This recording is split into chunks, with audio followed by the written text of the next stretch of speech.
Hello students, कैसे हैं आप सभी। आशा करते हैं आप बहुत अच्छे होंगे, अपनी पढ़ाई दमदारी में कर रहे होंगे। तो इस वाली लेक्चर में हम एक्सरसाइज नंबर 6.3 स्टार्ट करेंगे। ठीक है, बहुत ही अच्छी एक्सरसाइज है। इसमें हम त्रिभुजों की समरूपता वाली कसौटियाँ देखेंगे। इसमें 3 प्रमेय, प्रमेय नंबर 6.12 कर लिया हमने, तो 3, 4, 5, 6 ऐसे भी है, उनको करेंगे। ठीक है, प्रमेय को समझना बहुत ही जरूरी है इसमें क्वेश्चनों करने के लिए। सारे प्रमेय पता होना चाहिए। समरूपता की कसौटियाँ, कोण कोण कोण, भुजा भुजा भुजा, भुजा कोण भुजा, इस तरह से ये कसौटियाँ तुम्हें पता होना चाहिए, तभी हमारे आगे वाले क्वेश्चन हल हो पाएंगे। अगर आज का लेक्चर नहीं देखा तो आगे वाले लेक्चर समझ में आने वाले बिल्कुल है नहीं है। ठीक है, चलो शुरू करते हैं। तो प्रमेय नंबर कौन सा है अपना? 6.3 है। हाँ, 2 तक पढ़ लिया अपन ने, 2 तक पढ़ लिया है। 6.3 प्रमेय नंबर 6.3, इनको मैं समझाऊंगा। ठीक है, आप समझना ध्यान से।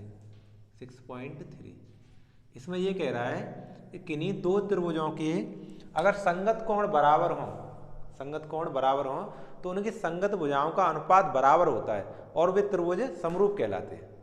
क्या क्या बोला मैंने बोला है कि किन्हीं दो त्रिभुजों के संगत कोण बराबर हों तो उनकी संगत भुजाएं भी समानुपाती होती हैं, बराबर नहीं होती, समानुपाती होती हैं, और वे त्रिभुज समरूप होते हैं। ठीक है, समझो। दो त्रिभुज मैंने बोल के बताया, उसको आप लिख लेना, और आपके एनसीईआरटी पुस्तक में प्रमेय नंबर 6.3 देख लेना, यही लिखा है। ठीक है, देखो, पहला मैंने ये त्रिभुज बना ली ए बी सी, और दूसरा त्रिभुज है अपना डी ई एफ। ठीक है, अच्छा, ए का संगत कोण क्या होगा? ए का संगत कोण होगा डी, यानी ए डी बराबर हो दोनों। ये कह रहा है कि यदि एंगल ए है वो क्या हो? एंगल डी के बराबर हो। ठीक है, और एंगल बी ये वाला ई के बराबर हो, एंगल बी ई के बराबर हो, angle B equal to angle E के बराबर हो, और ये जो एंगल सी है वो एफ के बराबर हो। सी का संगत कोण एफ है, सी का संगत कोण क्या है? एफ है। तो यानी एंगल सी है वो एंगल एफ के बराबर ये हो इतना, तब क्या होगा? इनकी संगत भुजाओं का अनुपात, यानी संगत भुजा ए बी की संगत भुजा डी ई, ए बी बट्टा D E equal to B C बट्टा ई एफ, बी सी बट्टे E F equal to A C बट्टा डी एफ, ए सी बट्टा डी एफ। ये अनुपात बराबर होगा। भुजाएं आपस में बराबर नहीं होंगी, क्योंकि छोटे बड़े त्रिभुज हो सकते हैं, है ना, हमने पढ़ा है समरूप में छोटे बड़ा हो सकता है, लेकिन रूप एक जैसा होगा। सर्वांग सम नहीं है, 9th क्लास की बात थी। सर्वांग सम नहीं, इस तरह से होगा। और ये त्रिभुज ए बी सी समरूप होंगे त्रिभुज डी ई एफ के। ये समरूप का निशान है। ठीक है, इसी कसौटी को कोण कोण कोण समरूपता कहते हैं। मतलब एंगल ए समरूपता कहते हैं। इसे क्या कहते हैं? इसे कहते हैं कोण कोण कोण समरूपता, कोण कोण कोण समरूपता। यानी तुम शॉर्ट में याद कर रखो, ए बाई ए लिख दिया करेंगे, एंगल। ठीक है, आगे बात समझ में। ये आपको इस तरह से याद रखना, अगर 3 कोण बराबर हों, किन्हीं त्रिभुजों के संगत कोण बराबर हो, तो उनकी भुजाओं का अनुपात बराबर लिख सकते हैं हम। और वे त्रिभुज समरूप, हमें समरूप से मतलब ध्यान रखना है, समरूप होता है तो उनकी संगत भुजाओं का अनुपात तो बराबर होता ही है ना, और वो संगत कोण बराबर होते हैं। ये तो हमने लास्ट एक्सरसाइज में भी पढ़ा था। ये 2 बातें तो हमने लास्ट एक्सरसाइज में भी पढ़ी थी, इसमें भी आ गई दोबारा, है ना। प्रमेय नंबर 6.3 ए यानी कोण कोण कोण, है ना। अब आगे पढ़े 6.4, प्रमेय नंबर 6.4। ठीक है, हटा दे रहा हूं इसको मैं। केवल इनको समझना है, प्रूव करने की आवश्यकता नहीं है, समझना है बहुत अच्छे से। चल देखो, अब हम देखें प्रमेय नंबर 6.4। 6.4 कह रहा है, देखो देख ले रहे हैं अपनी पुस्तक, अपने पास एनसीईआरटी की 6.4 में लिखा है, हाँ, ये ट्रिपल एस है, यानी किन्हीं दो त्रिभुजों की यदि किन्हीं दो त्रिभुजों की संगत भुजाएं समानुपाती हों। क्या बोल रहा हूं मैं? किन्हीं दो त्रिभुजों की संगत भुजाएं समानुपाती हों तो उनके संगत कोण भी बराबर होते हैं। अगर ऐसा होता है वे त्रिभुज समरूप होते हैं, ठीक है ना। ये बात है इसमें, यानी कहने का मतलब ये है, अगर ये दो त्रिभुज हमारे त्रिभुज जैसे अभी बने थे बिल्कुल सेम बनाओ, चल क्यों नहीं रहा है।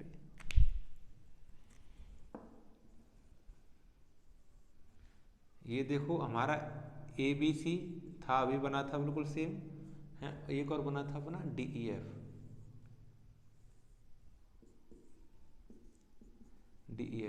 अगर इनकी संगत भुजाएं समानुपाती हो, यदि संगत भुजाएं यानी AB का क्या हो DE, AB upon DE, AB की संगत भुजा DE होगी और BC की EF और इक्वल टू AC का DF, AC बट्टे DF। अगर ये समानुपाती हों तब इनके संगत कोण भी बराबर होते हैं। संगत कोण यानी एंगल A का संगत कोण एंगल D, इसका संगत कोण ये, और इसका संगत कोण B का E, एंगल B का एंगल E, है ना, और C का F, ठीक है, एंगल C का एंगल F, ठीक है ना, ये बराबर होता है। और क्या होता है, तो ये त्रिभुज समरूप होते हैं, यानी त्रिभुज ABC समरूप होंगे त्रिभुज DEF के, ठीक है। थोड़ा अंतर है, आप कहेंगे इसमें अंतर क्या कर दिया, पहले कोण बराबर थे तो भुजाओं का अनुपात था तब समरूप थे, अब भुजाओं का अनुपात दिया तो कोण बराबर हो गया, समरूप हो गया, ठीक है। अगली बात इस कसौटी का नाम है भुजा भुजा भुजा समरूपता, इसका नाम है भुजा भुजा भुजा भुजा भुजा भुजा समरूपता, ठीक है। इसको पढ़ते हैं triple S, side side side side side side समरूपता, ठीक है। इसको लिखा करेंगे जब हम समरूप किया करेंगे तो उससे अगर समरूप साइड साइड साइड से हुआ है तो हम उसको लिखा करें बाई S, है ना, और एंगल से हुआ है तो बाई A, है ना। और एक उपप्रमेय छूट गई मेरे से, एक उपप्रमेय कराऊंगा, अभी करा दूंगा, है ना। और आगे भी आ रही है एक और SAS, है ना, साइड एंगल साइड, उसको भी पढ़ेंगे। चलो देखते हैं, हटा दें इसको, ये समझ में आ गई, हाँ हटा दे रहे। अब प्रमेय नंबर 6.5 पढ़ेंगे।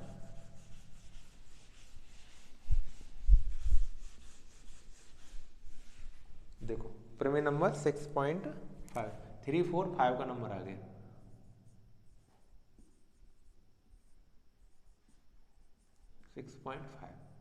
ठीक, उसमें क्या कह रहा है, उसमें ये कह रहा है कि यदि दो त्रिभुजों में किन्हीं दो त्रिभुजों में यदि कोई एक कोण बराबर है, उनकी संगत भुजाओं का अनुपात भी बराबर है, तो वो त्रिभुज समरूप होंगे।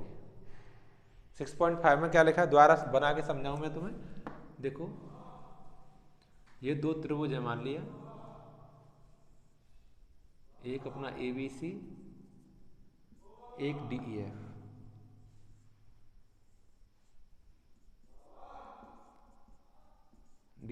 ठीक है। तो उसने ये कहा है इसमें कि कोई कोण, मान लिया मेरा A कोण है वो D के बराबर है, कोण A है वो D के बराबर है। अच्छा, दूसरी बात इनकी संगत भुजा, संगत का मतलब इसी से लगने वाली भुजा, जे नहीं संगत होगी इसकी AB और AC, इसकी DE और DF, यानी इनकी इसी से संगत भुजा, करस्पॉन्डिंग साइड AB का DE के साथ, AB बट्टा DE इक्वल टू AC का DF के साथ।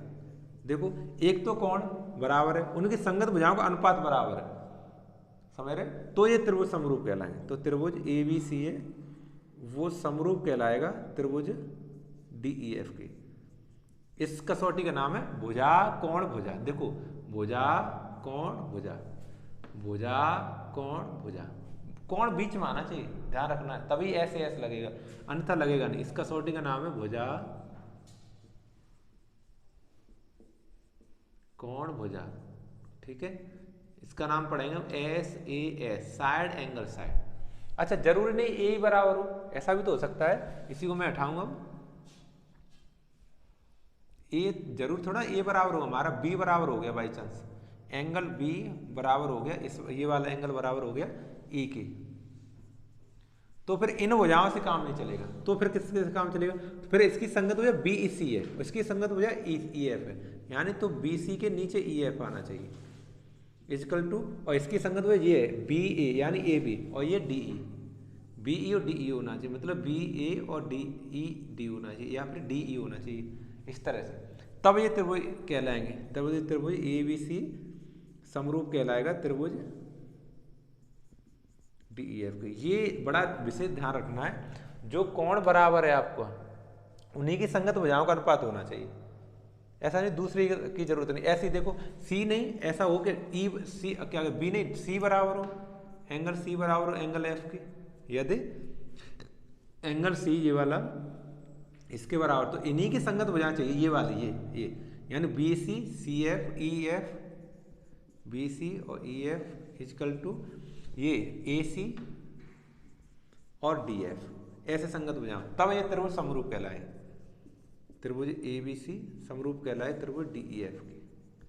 समझ आए? तीनों प्रमेय समझ में आ गई, 6.3, 6.4, 6.5, बहुत ही अच्छे समझना है, तभी आगे वाले क्वेश्चन शुरू होंगे हमारे, अन्यथा हो नहीं पाएंगे ये, ठीक है ना, यानी ये समझ नहीं आएंगे आपके।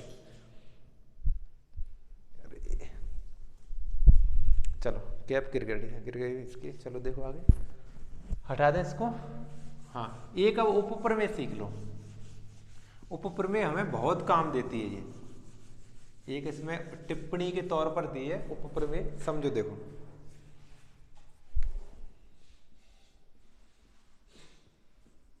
मुझे पहले ही बताना था लेकिन मुझे याद नहीं रहा, वो हमने पढ़ा था ए मतलब कौन कौन कौन, तो हमने जब कौन कौन कौन पढ़ा था पहले 6.3 की उपप्रमेय है ना, तो ऐसे हमने पढ़ा था जब,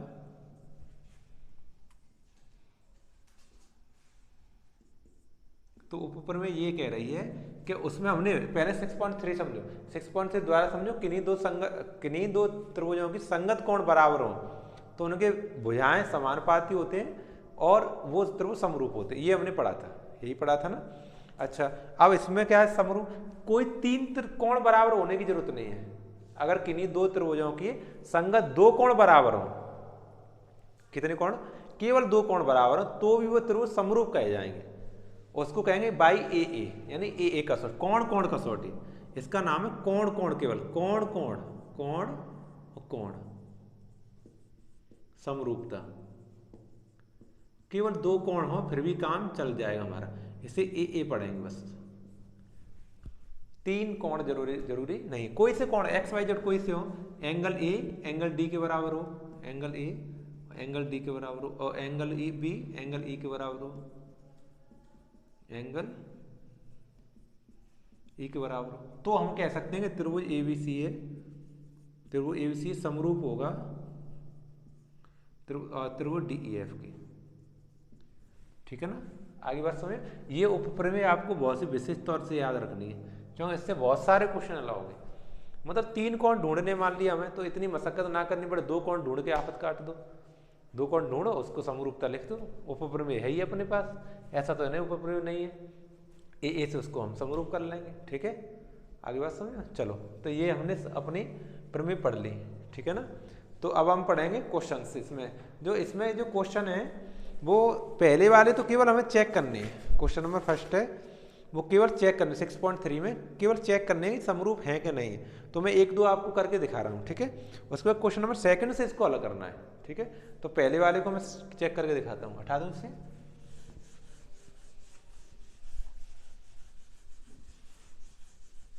देखो इसमें पहले क्वेश्चन में हमारे एक दो क्वेश्चन बने हैं, उनको मैं एक दो करके दिखाऊं, ज़्यादा नहीं एक दो ही करूं, बाकी आप कर लेना, सरल है। देखो ये हमारा पहला बना हुआ है,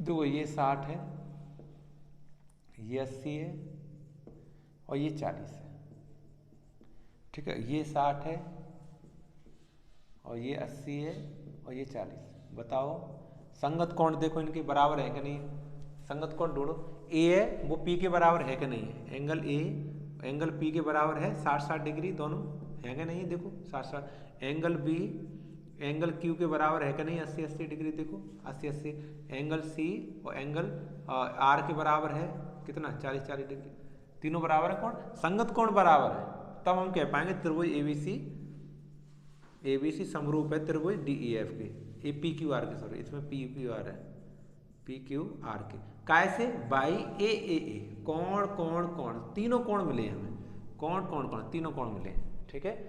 इसमें कौन सी समरूपता कसौटी लग रही है, कोण कोण कोण, ठीक है। चलो ऐसे ही पहला हो गया। देखो दूसरा होता समझ लो, दूसरे में भुजाओं का अनुपात है, दूसरे में भुजाएं लिखी हुई है और कुछ ज़्यादा नहीं है। देखो दूसरा इस तरह से बना हुआ है,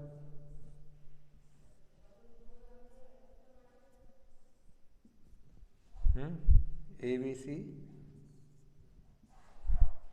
यहाँ पर 2, यहाँ 3 और 2.5, ठीक है। और ये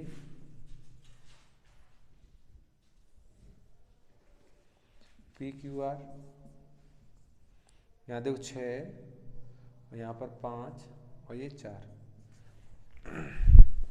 देखो ढूंढो संगत भुजाएं। देखो समझो AB है ना, AB है, उसकी संगत भुजा जरूरी नहीं कि PR लिखोगे लंब, इसका लंब ये भी तो हो सकता है QR, क्योंकि लंब आधार तो चेंज हो जाता है, केवल कर्ण एक जैसा रहता है, केवल कर्ण एक जैसा रहता है, बाकी चेंज हो तो QR लिख सकते हैं आप। यानी BC है उसका PR लिख सकते हो, और AC है वो तो बिल्कुल खुलेआम है PQ, AC उसके संगत भुजा PQ। अब देखो इनको वैल्यू लगा के देखो, AB का मान 2 और QR का 4, इधर BC का 2.5 2.5 और ये 5 PR 5, इधर देखो 3 इधर 6, काटो इसको, 2 दूनी 4 1/2 आ गया, और 2.5 दूनी 5 फिर 1/2 आ गया, 3 दूनी 6 1/2। देखो लोग सब बराबर आए कि नहीं आए, बराबर आ गए ना, तीनों भुजाएं बराबर है, इसलिए त्रिभुज ABC PQR क्या होगा, समरूप होगा, है ना। तीनों भुजाओं का अनुपात बराबर है तो संगत कोण तो बराबर होंगे। हमने प्रमेय पढ़ी थी किससे, बाई SS, तीनों साइड का अनुपात आया है, तीनों साइडों का अनुपात बराबर आया है, इसे कहते हैं भुजा भुजा भुजा समरूपता, बाई SS, ठीक है। आगे बात समझ में। अब पहले क्वेश्चंस कर लोगे, पहले के सारे कर लोगे, बड़े आसान है, कोई दिक्कत नहीं है। और क्वेश्चन नंबर 2 से हम अगले लेक्चर में पढ़ना शुरू करेंगे, ठीक है। क्वेश्चन नंबर 2 हम अगले लेक्चर से करेंगे, 2nd 3rd 4 5 5 6 क्वेश्चन करेंगे, इसमें 15-16 क्वेश्चन है, 2-3 लेक्चर में हो जाएंगे, ठीक है। तो 4-5 क्वेश्चन हम कर लिया करेंगे। तो इस वाले ये आज मैं क्वेश्चन इसलिए नहीं करा रहा हूँ, ये आपको रिवाइज करके आएंगे अच्छे से, ठीक है। इनको रिवाइज करके आएंगे तो आगे वाले क्वेश्चन समझ में आएंगे, अन्यथा समझ में नहीं आएंगे। तो आपको ये रिवाइज करना, फिर आगे वाले क्वेश्चन हम कल से करना शुरू करेंगे, ठीक है। तब तक के लिए पढ़ते रहो।